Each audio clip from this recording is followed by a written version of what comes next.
بسم الله الرحمن الرحيم. الحمد لله والصلاة والسلام على سيدنا ونبينا محمد وآله وصحبه أجمعين.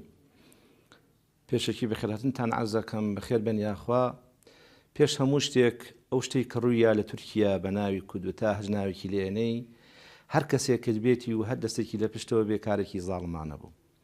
لەبەر ئەمەی ئاینی پیرۆزی ئیسلام لە بیدایەتی سەرهەڵدانی ئیسلامەوە بۆ ئەوە هاتووە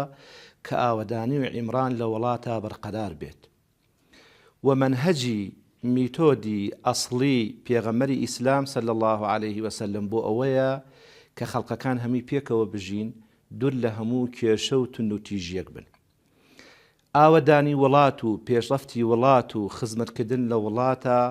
بەو جۆرە ئیشانە کە بە ناوی کوردوتاوە بێ بەڵکو بەرەو وێرانی ئەڕوا بەرەو چاکی ناڕوە کەوا بوو ئێمە لێرەوە ئیدانەی ئەو کارە ئەکەین و بەلامانەوە وایە زەرمەندی ئەسڵی خەڵقی تورکیا و وڵاتی تورکیا و ئاسەوار و شوێنەوارێکی زۆر خراپ لە وڵاتە پەیدا ئەکا.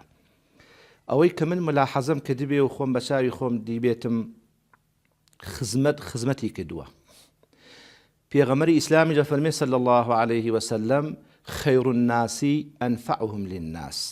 باشترین خەڵقی لە کۆمەڵگای بەشەریەتە ئەو کەسەیەکەوە سوود بە خەڵقی بگەێنێ، خزمەتی خەڵقی بگا.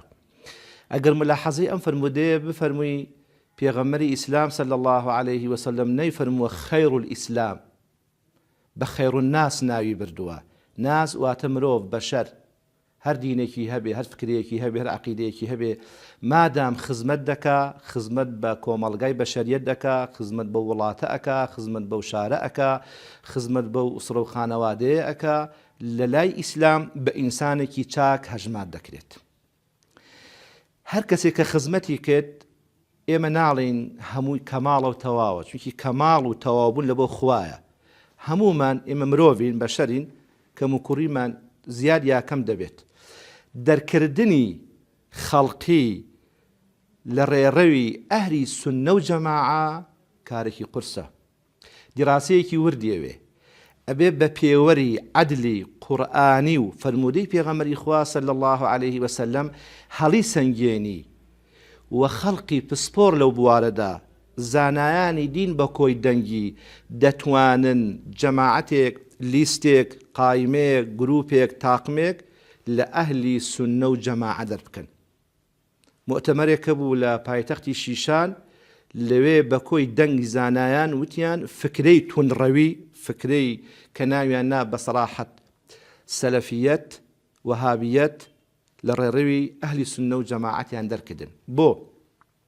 لەبەر ئەمەیە خەڵقی ئێمە بەعام مسلمان لە جیهانە یا تابعی ئەو چوار مەزهەبەیە کە پێی ئەوتێ مەزاهیبی ئەربعە لە ڕووی فقهیەوە، لە ڕووی شەرعیەوە، یان تابعی یەکێک لەو دوو عەقیدانەیە، مەکتەب و مەدرسەی عەقیدەی ئیمامی ئەشعەری و ئیمامی ماتوریدی، یان باگراوندێکی تەسەووفی هەیە، تەسکیە و تەصفیەی هەیە. غەیرەس ئەمە کەس ناتوانێت کەسی کە لە ڕێڕەوی ئەهلی سوننە و جەماعە دەربکە. بەڕاستی جەماعەتی خزمەتیش خزمەتێکی جوانیان کردووە بە خەڵقی تورکیا و بە جیهانی ئیسلامی و تەنانەت بە کوردستانی ئێمەش لە هەموو شوێنێک جێدەستیان دیار بووە و فکرێکیان فکرەیەکی میانە ڕەوی بووە و ئەو خەڵقانش کە لەو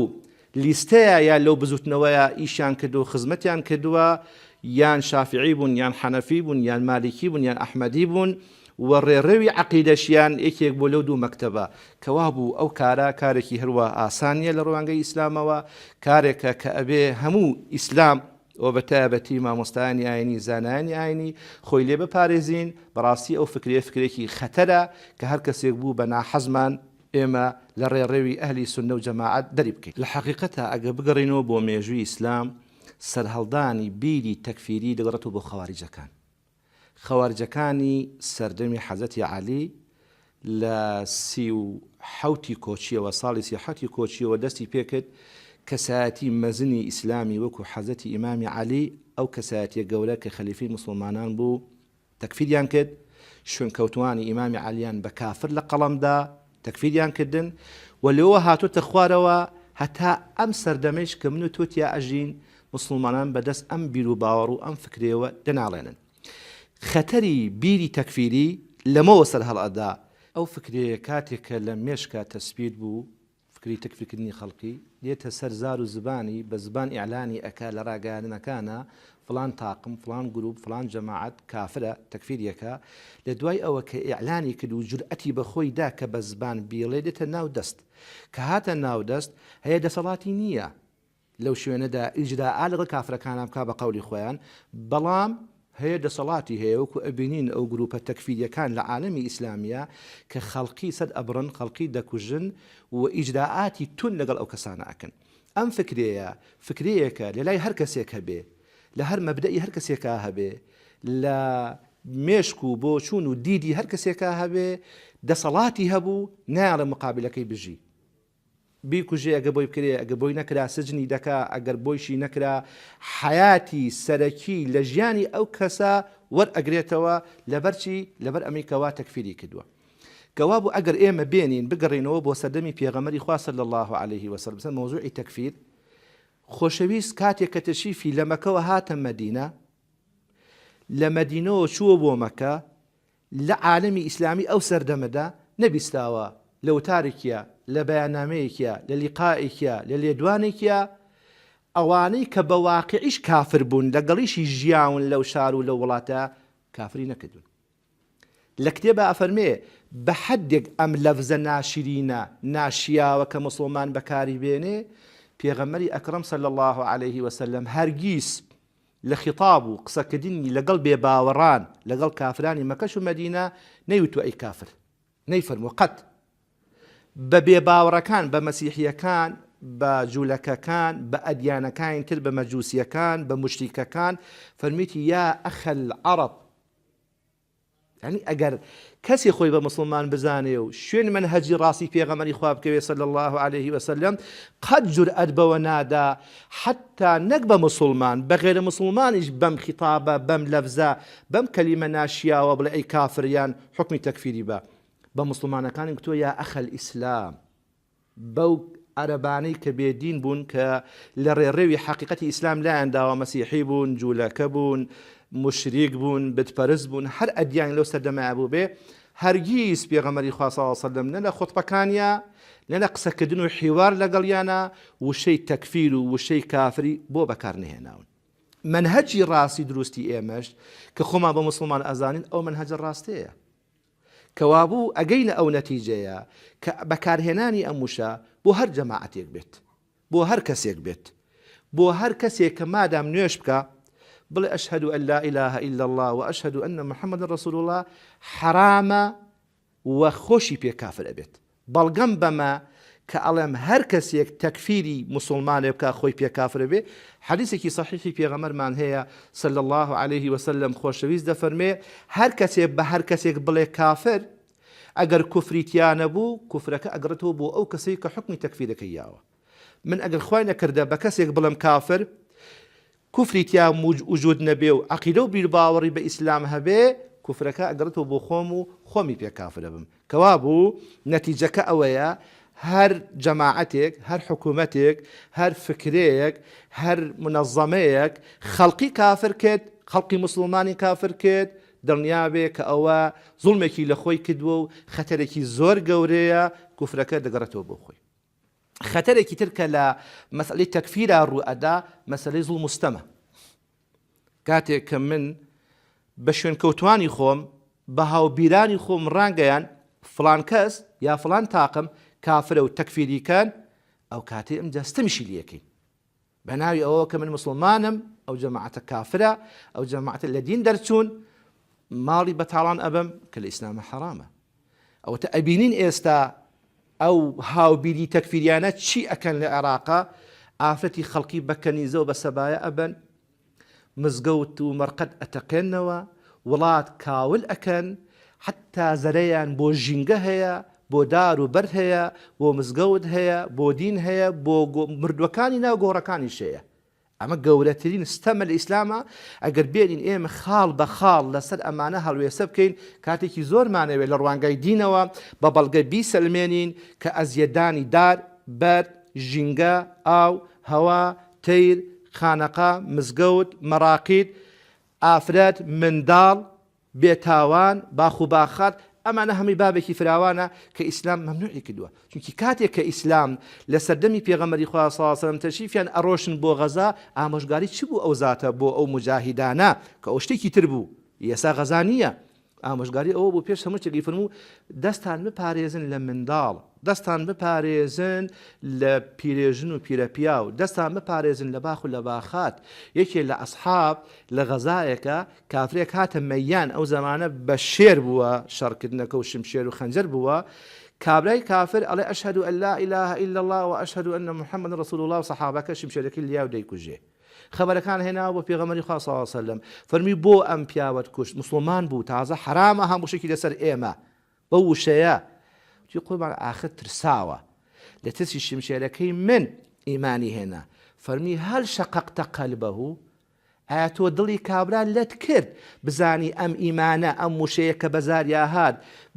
لە ڕووی ترسەوە ببێ یا باواقعی ببێ ئەمانە هەمووی دەرسێکن هەمووی وانەیەکن بۆ ئێمە کە ئەبێ ئێمە لە عالەمی ئیسلامیە زانایانی ئاینی لە عالەمی ئیسلامیە ئەهلی تەسەوف لە عالەمی ئیسلامیە ئیش لەسەر ئەوە بکرێ کە ئیجازە نەدرێ بە هیچ حکوومەتێک بە هیچ دام و دەستگایەک بە هیچ گروپ و تاقمێک کە مقابلەکەی خۆی لەبەر خاتری ئەوەی تۆ هاوبیری منی هاوفکری منی هاو عەقیدەی منی دژی من ئەجۆڵەیتەوە بەدڵی من ناجۆڵەیتەوە بە قسەی من ناکەی ئیتر من بێنم ئیسلام بەکار بێنم بە ناوی دینەوە تەکفیری خەڵقی پێ بکەم ئەوە زوڵمێکی زۆر گەورەیە کە هەر کەسێک لەبەر ئەمەی مقابلەکەی هاوبیری ئەو نییە هاوفکری ئەو نییە هاوڕێبازی ئەو نییە بەڵام مسلمانە یەکسەر تۆ بێنی ئەم شتە خەتەرە ئەم هێڵە سوورە کە کافرکردنی خەڵقیە تۆ زۆر بە خۆت بۆ بەڕەوای بزانی بە جائیزی بزانی لە مقابل کەسێکی غێری خۆت غێری بیری تۆ بەکاری بێنی زوڵمێکی زۆر گەورەیە و کارەساتی زۆر گەورەش ئەقەومێ ئەوەی کە ئێستا ئێمە ئیبینین لە عالەمی ئیسلامیە هەمووی سەرچاوەکەی تەکفیرە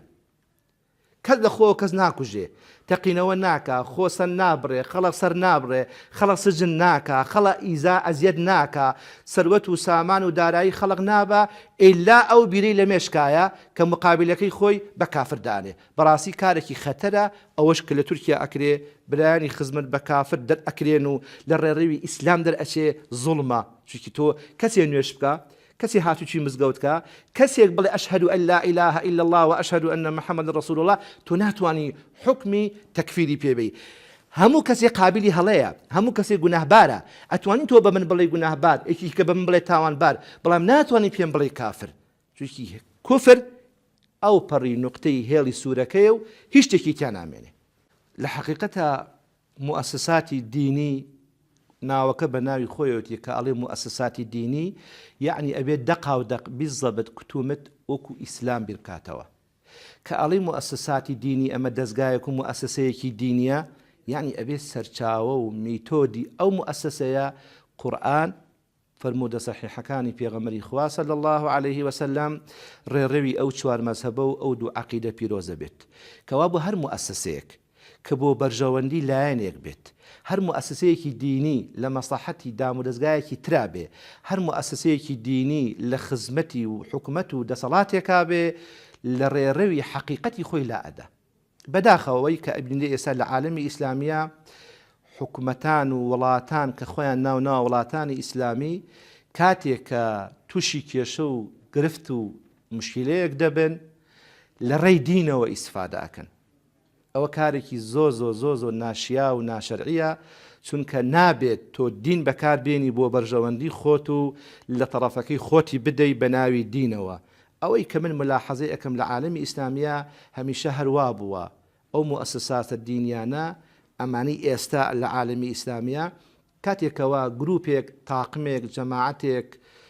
حکومەتێکی تریش حتا دژی ئەم حکومەتە بوەستێتەوە ئیستیغلالی ئەم موسسە دینیانیان کردووە بەکاریان هێناون هانیان داون کە لە ڕوانگەی دینەوە دژایەتی خەڵقی مقابلی خۆی پێ بکە کاتی خۆی سەدام حوسێن لە عێراقا ئەچوو دینی بەکار ئەهێنا حتا ئەو موشەکەی کە ئەهاویشت کە خەڵقی بێتاوان و منداڵ و ئافت و فەقیر و هەژاری پێ ئەکوشت ناوێکی پیرۆزی دینی لێ ئەنا کاتێک کە ئەچوو شوێنێکی داگیرەکرد ناوێکی پیرۆزی دینی لێ ئەنا لە هجوومەکەیە فیرەق و لیوا و فەوجیان دروست دەکەن ئێستاش کەوایە لە ناو تونڕەوەکانە ناوێکی دینی لێ بەکار ئەهێنن ئەمە ئی عومەری کوڕی عەبدولعەزیزە ئەمە عومەری کوڕی خەتابە ئەمە نازانم ئی فڵانە ئەم بەکارهێنانە لەلایەن دەسەڵاتەوە بۆ موسساتی دینی زەرەر لە خودی موسسەکە ئەیە و دین ناشرین ئەکا چونکە دوو نەفەر ئەگەر لەگەڵ یەکا کێشەیان ببێ لەو کاتەیە من دین بەکاربێنم بەر عەلەیهی ئەو نەفەرە بەڵام ڕۆژێک ئەبێ خۆ من لەگەڵ ئەم نەفەرە ئاش بمەوە ئەبێ هەم دیسان دینەکە بەکاربێنمەوە بۆ ئاشتەوایەکەش کەوا بوو معنای وایە دین موسساتی دینی ئەوە دووفاقێکی پێوەیە کاتێک کە لەگەڵ ئێکێکا من دژ بووم ئەو موسسەی منە ئەبێ کافری کە فاسقی کە بێدینی کە حەچی وشەی ناشیا و ناشیدە بەکاری بێنێ کاتێک کە ئاشتەوایی دروست بوونی نێومانە هەمسن هەمان موسسە ئەبێ بڵێ ئاشتەوایی چاکە ئەوە پیاوێکی بەڕێزە ئیخۆ تا دوێنێ بۆ کافر بوو بۆ ئێساوا بوو بە بەڕێز ئەمەیە سلبیات و نەگەتیفەکەی کەوا سەر هەڵئەدا لە کۆمەلگای مسلمانانە کە بەکارهێنانی ئەو دەستگانەیە بەڕاستی ئەوش کە لەک لە تورکیا لە هەر وڵاتێکی کەیە بەو شێوازە موسساتی دینی بەکار بهێنرێ کارێکی ناڕەوایە هەر کاتێک کە دوو نەفەر میسال بەوە بێنمەوە دوو نەفەر کێشەیان هەبوو لەگەڵ یەکترا هەر یەکەیان بە شێوازێک ئەوتر عیبارەکە کەسی سێهەم کە کەسی بێلایەنە نابێ بە قسەی هەردووکیان باوەڕ بکە ئەبێ بێنێ بۆ خۆی یەکەم عەقڵی خۆی ژیری خۆی هیزری خۆی دینی خۆی کە دین پێوەرێکی ڕئیسی و ئەساسیە کە ئەڵەم دین مەبەسم لە قورئانە لە فەرموودەی پێغەمبەری ئەعزەمە صلی الله عليه وسلم لە ئارا و لە کۆدەنگی زانایانە بەوە بێنە تۆ ئەم تۆهمەتانە هەڵسەنگێنە ئەگەر لە ڕوانگای دینەوە بە عەقڵێکی خۆت بەو چاوەی کەشتی پێ ئەبین و مشاهدەی پێ ئەەکەی بەو دینەی کە لەبەر دەستایە و مەنهەجێکی بەشەریەتە زانرا کە ئەم تاقمە بەڵێ دەرچوون لە دین تۆش بڕیاری خۆت بدە بەڵام ئەوەی کە ملاحەزە ئەکرێ و من لە نزیکەوە دیوما ئەسڵەن لە حەرەکە و هەست و کەوتی برایانی خزمەتە قسەیەکی توندیشم نەدیوە نەک ئەوەی کە کارێکی خراپ بکەن هەتا حەرەکەیەک کە شیبهە توند بێ لەوان بەدی ناکرێ ئەو دەستگا و موسسانەی کە بوویانە لە خزمەتی ڕۆڵەی ئینسانەکان بوون بێ فەرق و جیاوازی ئەوان هاتون خزمەتیان کردووە کەوا بوو برایان ئەوەی کە لە موسساتی دینی و ئەوەی کە ئەو راپۆرتە بڵاو کراوەتەوانێ ئەبێ بێنین ئێمەی زانایان و ئەهلی تەسەووف بە وردی دیڕاسی بکەین و خۆش شارەزابی لە برایانی خزمەت ئەو کاتی ئەگەیتە ئەو حەقیقەتە کە ئەمە وانییە بۆیە من لێرەوە داوا ئەەکەم لە مامۆستایانی ئاینی لە کەسایەتی ئاینیەکان نەک هەر بۆ تورکیە لەگەڵ خزمەت بۆ هەموو وڵاتێک بۆ هەموو شوێنێک حتا بۆ کوردستان بۆ ئێران بۆ عێراق بۆ ئەمریکا بۆ سعودیە هەر کاتێک هەر بڕیارێک درا لەسەر هەر تاخمێک لەلایەن دەستگایەکی سەر بەو حکومەتە ئێمە نابێ یەکسەر تەستیقی بکەین بچووکی ئەو تەستیقکردنە بۆ ئێمە ئەمان خاتە زەلکاوی خراپەکاری و ئەمان خاتە گومان خراپبردن کە تاوانێکی گەورەیە خوا لە قورئانە بە نەسی فەرموودەی خۆی ئەفەرمێ هێندێک لە گومانەکان ئیسمە و تاوانە بۆ ئێوە و گوناهە بۆ ئێوە کەوابوو تۆ ئەبێ بێنی دیڕاسەی ئەو نووسینە ئەو بەیاننامانە ئەو لێدوانانە تەدقیقێکی وردی تیا بکەی بە چاوێکی پڕ لە مونسیفانە بە چاوێکی پڕ لە ویژدان بەبێ دەمارگیری و لایەنگیری بۆ هیچ لایەک لی وروەبی و لە خزمەتەکانی خزمەتیش وروەبی ئەو کاتەی تۆ ئەگەیتە دەرئەنجامێک کە بڵێ ئەمە وانییە و دوورە لەم حەقیقەتە ئەگەر بگەڕێتەوە بۆ سەرهەڵدانی مێژووی ئیسلام و هاتنی ئەو پەیامە پیرۆزە کە پەیامی بەختەوەری ئیسلامە لەلایەن پێغەمبەری ئەکرەمەوە صلی الله عليه وسلم ئەگەینە ئەو نەتیجەیە ئیسلام بۆیە هات ئینسانەکان ئازادکە ئیسلام بۆیە هات بیر و باوەڕەکان ئازادکە ئیسلام بۆیە هات ئافرەت ئازادکە ئیسلام لە ئەوەڵ هەتا ئاخر لە بابەوە هەتا میحراب لە ئەلفەوە هەتایە دژە بە هەموو زەورکردنێکی ئازادی بەڵام ئێمەمانان بەعزێکمان وەها تێگەیشتین کە ئەڵێن ئازادی یعنی من جنێو بە تۆ بم و ئیهانە بە تۆ بکەم و تەشویر بە تۆ بکەم و من معنیکەم ئەوەڵێ زەوتی ئازادی کرد نەبە ئەوە ئازادی نییە. ئازادی لە ئیسلامە ئەوەیە تۆ هەر مەبدەیەکت هەیە، هەر بیر و باوەڕێکت هەیە، هەر عەقیدەیەکت هەیە، ئەتوانی ممارەسەی ئەو بەرنامەی خۆت بکەی. بەڵام بیر و باوەڕی تۆ، عەقیدەی تۆ، ممارەسەی ئیشی تۆ زەربە لە من نەدا. ئیسلام لەگەڵ ئەوەدایە. بەڵام پێش ئیسلام وانە بوو کەس بۆی نەبوو هەناسە بدا. حەزەتی عومەری کوڕی خەتاب خودای لێ ڕازی بێ ئەفەرمێ ئێمە هاتوین کۆیلەکان بکەینە ئینسان، ئینسانە مەزلومەکان بکەینە خاوەن حەق و مافی خۆی. ئافرەت لەسەر بڕین و کۆیلایەتی و زیندە بەچاڵکردن ئێمە ڕزگار بکەین. بەڵام ئەگەر بێنین تۆ سەیرێکی وڵاتانی بەناو ئیسلامی ئەم سەردەمە بکەی هیچیان ئازادیان نەداوە بە خەڵکی خۆیان. ئەگەر ئازادی هەبێ ئەهلی تەسەوف بۆ نمونە لە سعودیە ئەبێ ممارەسە ئیشی خۆی بکە ناوێرێت. ئەگەر ئازادی هەبێ کەچێکە با برایانی خزمە لە تورکیا ئیشی خۆیان بکەن کە ئێوە دژ نەبن بە کەس و دژی دەسەڵات نەبن و نەتان دەسەڵات بڕوخێن و نەتان بچێن سەر کورسی ئێوە خزمە دەکەن. کەوابوو ئەو داگیرکردنی ئازادیە لە ڕوانگای ئیسلامەوە تاوانێکی گەورەیە. ئیسلام هات، کۆیلایەتی پێش ئیسلام هەبوو. کۆیلە و کەنیزە بە عەرەبی کە پێی ئەوتێ عەبد و جاریە پێش ئیسلام هەبوو. خۆ ئیسلام دای نەهێناوە. ئیسلام هات کە لە ڕیش و بیشەی بێنێ. بەڵام شتێک بوو لە کۆمەڵگای نیوەدرگوی عەرەبی ئەو سەردەمەدا شتێکی زۆر مقەدەس بوو لەلایەن، شتێکی زۆر گرنگ بوو لەلایەن. هەروە ئاسان نەبوو بە ئاسانی و بە بەسیتی یەکسەر پێغەمبەری خوا صلی الله علیه و سلم پەیامێک دەرکاو هەچی کۆیلێ و هەچی کەلیزێ و هەچی جاریە و هەچی عەبدە ئازادی کە نەیتوانی. بەڵام هێنای بەرنامەی بۆ داڕشت بە سیستم، بە پیلان، بە بەرنامە. فەرمووی ئەوەی ئەگەر ئەو تاوانەی کرد بۆی گوناهەکەی لەسەر بسڕێتەوە با کۆیلەیەک ئازاد بە. ئەوەی ئەو کارە خراپەی ئەنجامدا جاریەیەک ئازاد کە، عەبدێک ئازاد کە، خوای تەعالا گوناهەکەی لێی خۆش ئەبێ و ئەسڕێتەوە. هەتا وای لێهان نەیهێشت. ئەوە گەورەترین بەڵگەیە لەسەر ئەوە کە ئیسلام هات ئینسانەکانی ئازاد کرد. بەڵام ئەوەی کە ئەڵێن ئازادی هەیە نەخێر نییە. تۆ ئێستا بتوانێت لە وڵاتێکە بچۆ دەنگ هەڵبڕۆ پەیامی خۆت بگەێنە. ئەگەر پەیامەکەی تۆ، ئەگەر ئیشەکەی تۆ لە بەرژەوەندی ئەو حکومەتە نەبێ و ئەو دام و دەستگا نەبێ منعت دەکا، دەتگرێ، دەتکوژێ، سەرت دەبڕێ، ئیهانەت پێ ئەکا، دام و دەستگات پێداخا. کەوابوو ئەمانەی کە بە ناوی دەوڵەتی ئیسلامی وەڵێن ئێمە ئیسلامین هەرگیز ئازادیەکی واقعی، ئەو ئازادی کە لە قورئانە ئیشارەی پێ ئەکرێ، ئازادی ڕادەبڕینمان هەیە، ئازادی بیر و باوەڕمان هەیە، ئازادی ژیانمان هەیە. ئەنی من ئەبێ ئازاد بم لە کۆمەڵە شتێکە کە تایبەتمەندی خۆمە. یەکێک لەو شتانەی کە تایبەتمەندی ئینسانە فکر و بیر و باوەڕە. کابرایە کات موسڵمان نەبوو، حەزەتی عومەر گرتی شمشێرێکی پێبوو، فەرمی بۆ کوێ ئەچیوتی؟ هاتم ئەچم ئەو محەممەدە ئەکوژم. حەزەتی عومەر بیدی بردی بۆ مزگەوت، بەستیەوە بە کۆڵەکە، خەبەریا بە پێغەمبەری خوا صلی الله علیه و سلم تەشریفی هێنا، فەرمی وەیکن. هیچی کرێ نەپرسی، فەرمی وەیکن، کردیانەوە. فەرمی نانە خواردووە؟ عەزیکرد نەخێر. دەفەرمین بڕۆن شیر و خورمای بۆ بێنن بە نام بخوا. نانەکەی خوارد، فەرمی بۆچی هاتوویتی؟ وەڵا هاتوون تۆ بکوژم. فەرمی خراپەم بۆت هێوتی نەوەڵا، دەخوا حافیزی بێ. ئەوەی ئازادی. کابرا ڕۆی گەڕایەوە،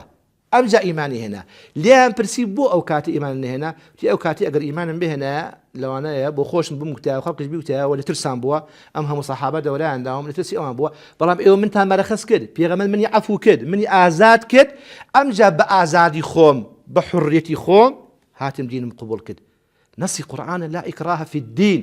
خۆ ئەفەرمێ زۆر لە دینە نییە، چونکی هەر شتێک زۆری تیا بوو پێشەکردنی ئازادیە. هەر شتێک زۆری تیا بوو من بە زۆر یەکێک گل بمەوە لە لێرەدا ئەوە پێشەکردنی ئازادیە. بە زۆر دام و دەستگایە بە تۆ داخم پێشەکردنی ئازادیە. کەوا بوو ئەو دەرئەنجامە ئەوەیە هەر وڵاتێک کە بیەوێ مقابلەکەی خۆی ئەوەی کە ئەو حەزی لێ نییە تێکی بە بیکوژێ بیڕوخێنێ لە ناوی بەرێ، ئەوە پێشەکردنی ئەو ئازادیەیە لە ڕوانگای ئیسلامەوە کارێکی تاوانە و گوناهێکی گەورەیە.